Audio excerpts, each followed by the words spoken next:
So I think we might be getting Russ Warren in to beam out from Kids Beach tonight. I'm not sure whether he's standing by. Russ, you there? Hello. Yes, can you hear me, guys? Can you see me? Yes, loud and proud. Yep.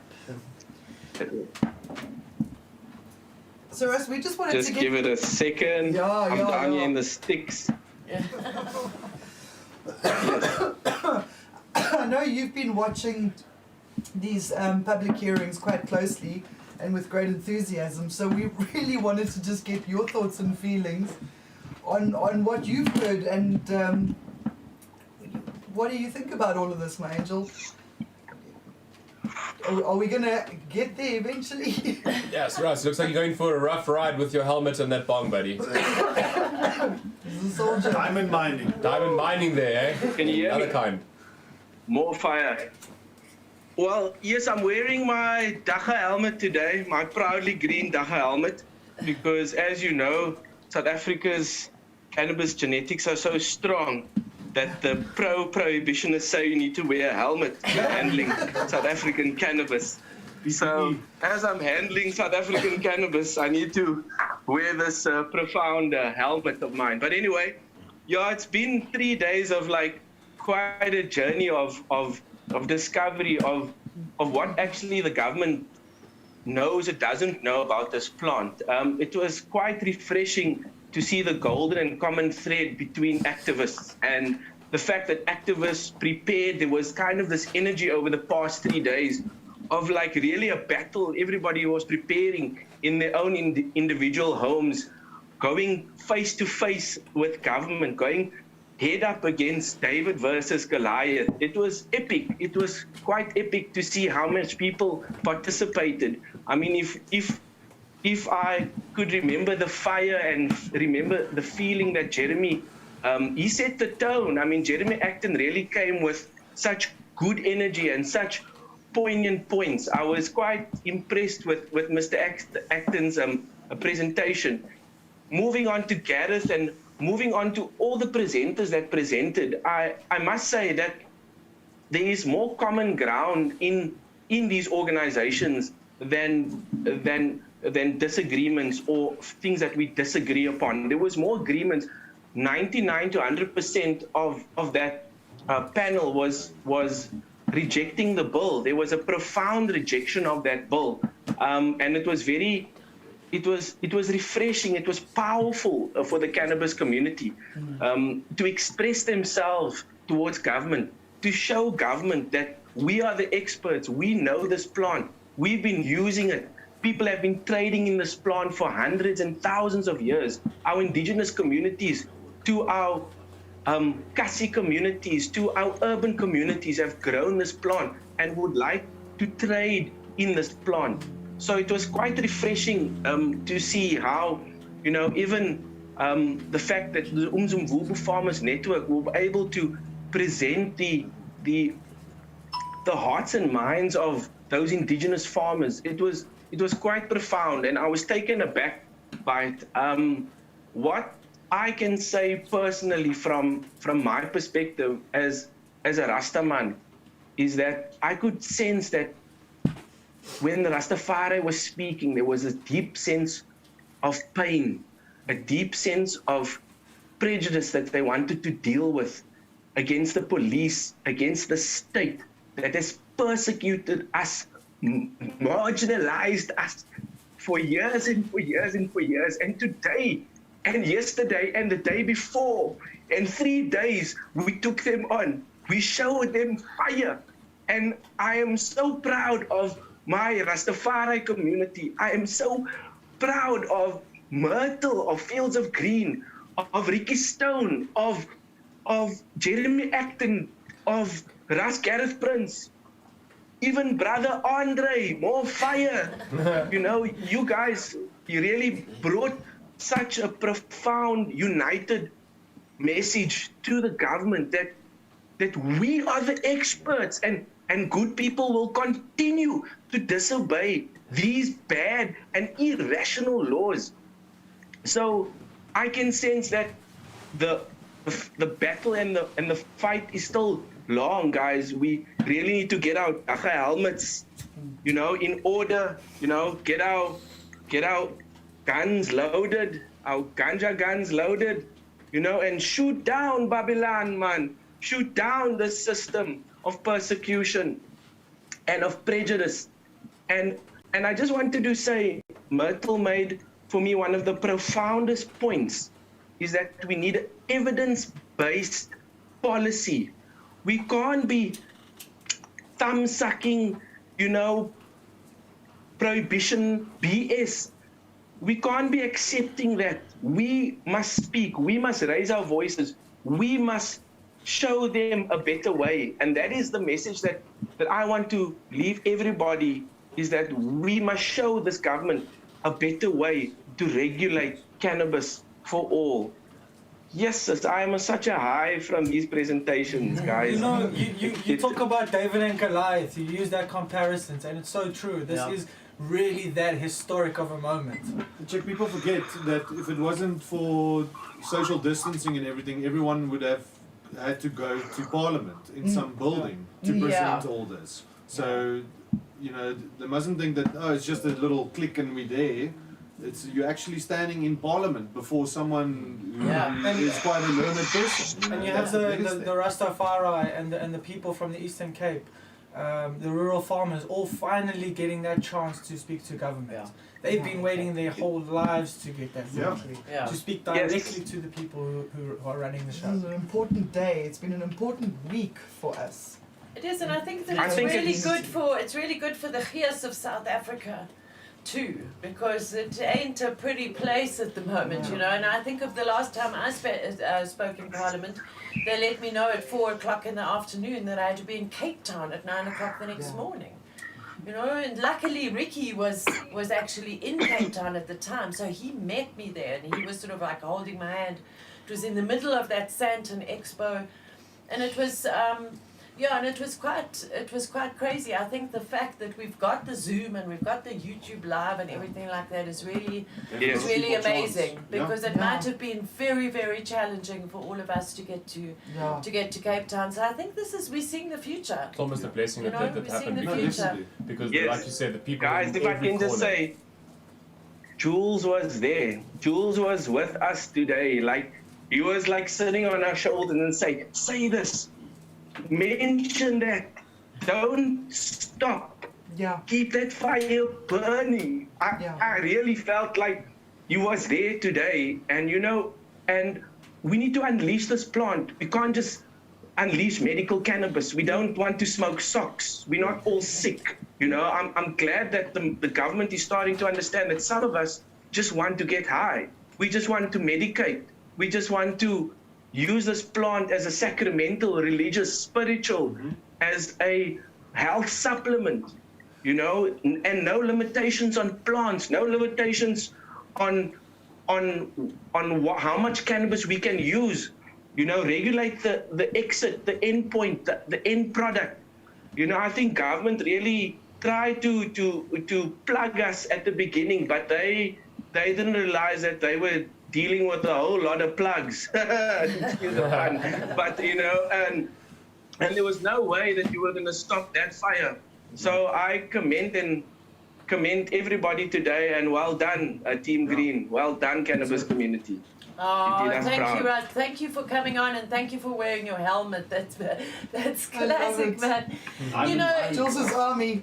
The comments were really, really interesting during all the hearings as well. And then Honourable Swart from the ACDP of all places said to Honourable Chair that they must take note of what's in the comments, and they must make sure that the people who are in the comments are included, and they must take note of that. So that's really nice.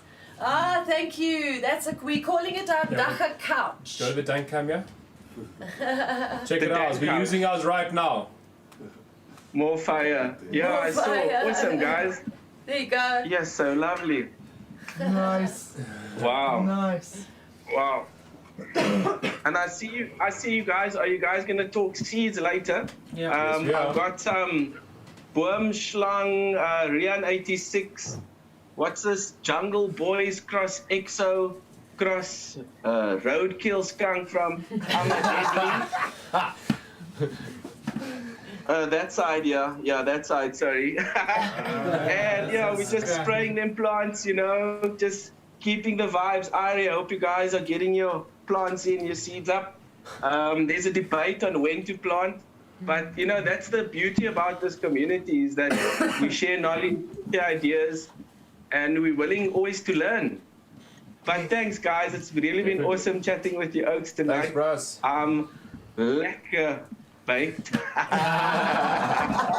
Good, as you should be. Yo! Thanks for making us laugh, away, brother. Love to everybody down that side. Yes, more fire. Classic, man. Yeah. So we were talking about seeds, and what more are we going to say about seeds, Dan? Let's talk about seeds. So, seeds, South African seeds, international seeds. So, I was going to say, let's ask a question to the people in the chat, or anyone online that can maybe put some answers. What are the top 5 most popular strains in South Africa? So, just in South Africa, whatever they are, let's see if you can put them on the chat, so at least we can see what you're saying there. Well, Cape Town's full of blue cheese, so we know that. Not even blue cheese, there's black cheese, purple cheese. All the cheeses. We got more cheeses than the bloody cheese community. So basically, we are going to be talking about is there a difference between a merchant and a breeder. So there's not a big debate, but there's talk of is there a difference, and of course there is a difference. If you're a breeder of seeds, or if you're a merchant saying a seller of seeds, you can't be both. I don't think. No. I don't think it's wise to be someone that Two different breeds your own seeds and then tries to market and sell, because you'll have prejudice and you'll always have bias over your product, and you always want yours to push, and there'll be a problem. Yeah. Whereas a seed seller will take the product, and the product talks for itself. Exactly. Jules always used to talk about that, because in another life, before we even got together, he used to make folded aluminium camping chairs. And that was before the Chinese came out with the one that folds out with the cup holder and everything. And he sold those chairs on markets for 7 years. And he always said what broke his soul in the end was making them and selling. Yes. And I think it goes for your craft. It goes if you produce arts or crafts or fine arts or whatever you produce. It's very, very difficult, because you are so attached in your soul to that. And I think that Josh from Garden Root Genetics and lots of breeders that I've spoken to would also rather not be on the marketing side. Yeah. So what they were saying in the hearings yesterday by one of the speakers, they're basically saying that they should be importing seeds from America, wherever. Internationally, they should be bringing the seeds in because fish paste. It really was a bum argument, and you guys can listen to it there. But what we don't like is, why should we be bringing seeds into the country and relying on the imports when we have so many local breeders already and seed banks? We've already made that economy. Climatization as well. We've made that market, that realm where people can now look at the breeders that we have locally and go to seed bank and be like, yes, I've heard about this guy that breeds, and you check and it's there. Yeah. And the nice thing is, those seed banks sell international seeds. So it's not that they're just having our local and only have international. We're not saying international is bad. Go and buy some Dutch passion seeds or whatever, and see if you can grow them and see how they come out. It's an interesting So exercise. but people might not also be aware that there are actually quite a few local breeders. Maybe people still think that they're supposed to be importing because we haven't. It's a lot of. It's a split. I think it's definitely a split in the market. Some people think, because these people sell overseas seeds, it puts them on some level or something. Right. So, and the local guy must be someone who's going to either schnei you, or it's not going to be real weed seeds, or who knows. What I think it is that the names that you see online that you get from international or from the international community have been growing and breeding seeds for many years, openly and easier than we have. Let's just put that first of all. Especially in the UK, because seeds have never been illegal in the UK. Yes. So some of the best seeds, there we go. Throughout Europe and in the States, they've had access to those genetics where we would sit and hope and pray that the seeds would arrive via the post. Yeah. Back then. In some Lego or something. Yeah, exactly. Then you started getting seed banks that would then, start giving us bringing in some souvenirs. Exactly. So one needs the other, really. Yeah. Yeah, definitely. But now, planting the stuff, the seeds, would I want to rather look at growing locally bred stuff that would work better in our climate? So sorry, what I was saying, I actually blanked. You got me back to what I was saying about. Cool. So we all look at these international banks because everyone had the opportunity to grow them. We now have our local breeders, which will give them opportunity to put their breeds, their strains out, their cultivars out of their crosses of what they deem the best grown in our environments, because they are the breeders. They're the guys that have taken the time to now look at the plant and be like, right, this works, this doesn't work. So they're the guys that are doing the hard work to find the best of the best to work in South Africa. So essentially, I believe we should look at our local breeders because they are now mastering the plant. Well, I can't say mastering, but more making it more finely detailed and Especially if you're growing outdoor. anything. You just outdoor, yes, you're right, because of the change of climate, etc. Indoor is a replica, but for the outdoor to make it match our climates, yes. So like I just want to name a couple local seed breeders because we do have them. Some are not even new. Some have been doing this for the whole damn time. So you got like the serious OGs, which I'll say right now is I'm a Deadly. They've been breeders for long time. Life. You know, same as Green Smokers Room. They have been also in the game for the longest, right? But let's just make this very clear that they are seed breeders and a seed seller. So they do both. Green Smokers Room is the seed market / seller that sells your seeds, and then your Deadly is your breeder. So the breeders are going to be Deadly, Daggafontein Genetics, Noble Genetics, Canis USA, Garden Root Genetics, Motherland Genetics. Those are just to name a couple of them that are locally around, that do breeding and that are putting the time in. And there's a lot more that are up and coming. Kachi, for instance, is a person that's locally on the scene that's breeding. If I missed any, please put them in the comments. I did like a quick. But also we took those names from our affiliates and from breeders and seed sellers that we know support. So the affiliates that we have that are those are local seed breeders that we named. But now we also have affiliates who stock seeds. So locally we've got Tight Buds. These are affiliates. Tight Buds, Dank Connections, the Green Affiliate, the Highco, Puff.co.za, Green Smoke Room, Sacred Seeds, Marijuana SA. So and Magic Dragon, sorry, I forgot. We have got so much access to seeds now. Seeds is the last thing they should be worried about whether or not we should get them from America. I mean, really. And there's some landrace guys preserving, they don't advertise. But it's the guy who's been keeping back seed. He's heirlooming his own landrace of sort, or maybe hybridized once, but then he just keeps on heirlooming it. Of course he does, because he hides it. He grows it for himself. He doesn't know that you can sell the seed, and if there's hundreds of them, he would put out that seed. And because people don't know of the, it's not maybe we don't know. I think a lot of South Africans also want to venture into the Dutch crosses and American crosses because they're so used to the pepper skunk, the pepper flavor. But that's the media that's been thrown at us the whole time. It's all the international media because it's been available there for so long. And it's also flavors and terpenes that are sort of OG that you used to. If you want like a White Widow and whatever. Looking for those names. What we try to do here at the Jazz Farm is to get a spread. So I love growing Jack Herer. And this last season was the first time for a long time that we haven't grown Jack Herer, and that's from Sensi Seeds. So maybe have one or two that are your OGs, like your Afghans or White Widow or something like that. But we always try and have like maybe 5 or 6 plants that are landrace. So let's get some Roybart or some other African strains. I mean, we are very lucky because we get gifted so many seeds. And then the rest make local genetics. The majority of our crop is always local. Local Esmos Latin. Just a quick one here. Like it says, there's a comment here. This guy saying, to be honest, there are loads of local men who chuck some pollen and now call themselves breeders. And that's true. It's true of life. You can't, and I agree with him that for someone to say that they are a breeder by doing that is a complete, you stepping out of your game, really. You really claim, you're saying you're a doctor and you went and did a first aid course. If you're a pollen chucker, say you are. There's nothing wrong with it. Say I love that. I took this and I took that and I threw them together and this is what I got. Let's see what. Be honest. Be honest with it, because you need to be ethical about it. And also, I think this new day and age, people will be more appreciative of saying, yo, this guy took whatever. He bought the best of this and he bought the best of that, because this dude obviously wants to be a pollen chucker now. He bought the best, he threw them together, and you would be like, sure, he doesn't actually know what he's done, but you would want that. There's actually value in the pollen chucking sometimes, and Yes. Let's see what comes out. Yeah. It's a surprise. exactly. But with pollen chucking, he did no pheno hunting. 100%. There's He no, did there's no his version validity. of it. But it's Obviously his he stood choice. there and His said, I flavor. like He that mixed one. Fanta Grape with Yeah.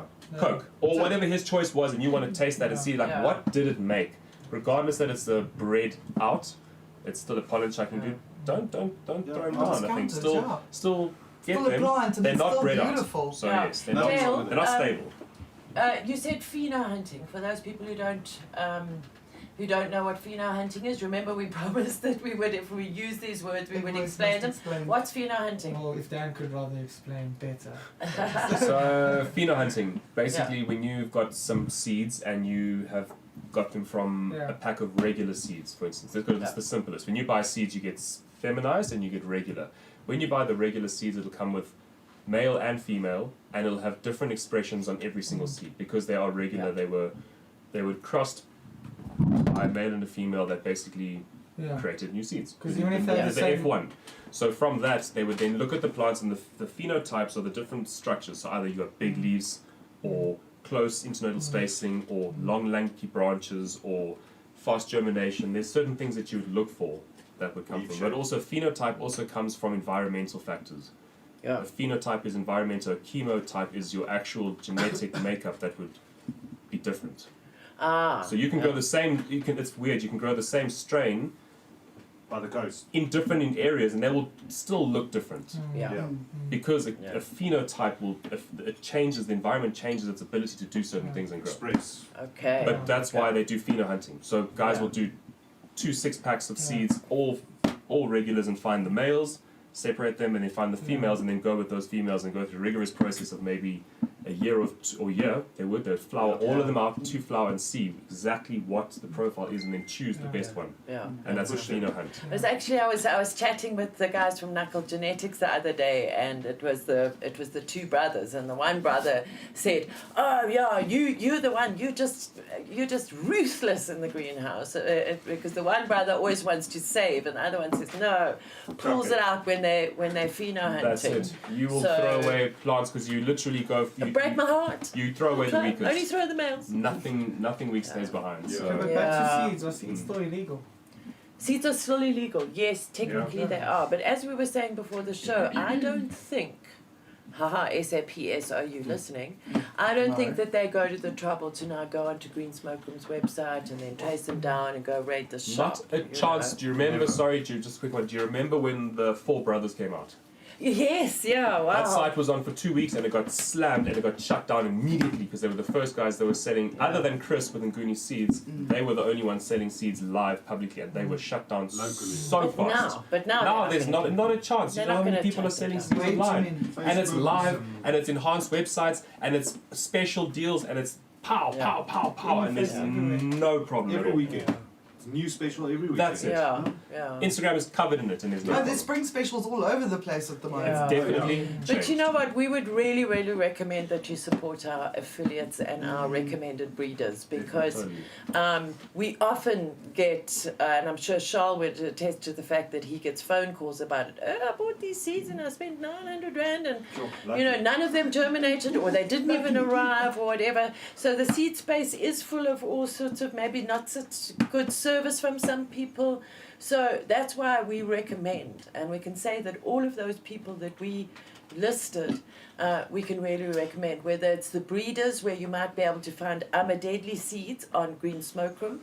I know that on the Hyco they have their little seed part of it that's called Seeds Sativa City. And They've there got they have Deadly Deadly seeds as well. Yeah. So just have a look on our website, go There's to quite the a few of our affiliates. I Yeah. went through them today. Quite a few of our Yeah. affiliates. They're stock available local locally. We breeders don't need Yeah. to import to Yeah. rely on and imports. international breeders. We don't. And plus, you know that if these people who are affiliates have taken the trouble and they donate to us every single month, that they are reputable, you know. They're committed. So they're committed, and particularly the people who are selling seeds, they've been around for years, you know. Those are the people who are paying to legalize cannabis in South Africa is our affiliates. You know? It's, they certainly pay a big chunk of the budget every month, and we're super grateful for that. Yeah. And so, if you're watching, support them, you know, and support our recommended breeders because they're our friends, and we're practicing some nepotism here. Look after your community, you know, that's what it is. Yeah. But also the to say community will look after you. they've been growing in around a community that's used them and grown them and smoked their product and seen their product grow and seen it grow. So it's sort of like we give it the thumbs up almost. Exactly. Yeah. Exactly. So.